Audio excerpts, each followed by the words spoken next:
ప్రతి వ్యక్తి ఇంట్లో శివలింగాన్ని పెట్టి పూజించి తీరాలి. పూర్వకాలంలో అందరిళ్లలో శివలింగాలు ఉండేవి, అవి లేకే వాళ్ళు మనం పాడైపోతున్నాం. చక్కని శివలింగం పెట్టుకోండి.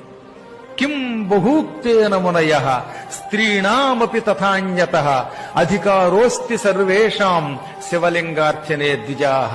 ఎందుకిన్ని మాటలు? శివలింగం అందరిళ్లలో ఉండొచ్చు, అందరూ శివలింగాన్ని ముట్టుకుని పూజించవచ్చు. స్త్రీణామపి ఆడువారికి, తథా అన్యతః ఇతరులకు, అందరికీ శివలింగం మీద అర్చన మీద అధికారం ఉన్నది. మీ ఇళ్లలో అధికారం ఉంది గనక శివలింగం పెట్టుకు పూజించండి, శివలింగం ఇంట్లో ఉండకూడదని ఎవడన్నా చెబితే వాడిని శవంతో సమానంగా చూసి అవతలకి గెంటేయండి అని నందీశ్వరుడు శివపురాణంలో ఋషులకి చెప్పాడు. ఈ శ్లోకం శివపురాణంలోది. కాబట్టి అందరిళ్లలో లింగం ఉండాలి. ఇళ్లలో ఉండి తీరాలి తప్ప ఆ గుళ్ళోకి వెళ్లి మనం ముట్టుకోవడానికి దానికి నియమాలు ఉంటాయి. అక్కడ అర్చకులే పెడతారు. కానీ నీ ఇంట్లో నువ్వు లింగం పెట్టుకుని పూజించవచ్చు. అలా ఉండి తీరాలట. అసలు శివలింగం లేని ఇంట్లో అన్నం తింటే అది శవం దగ్గర పెట్టిన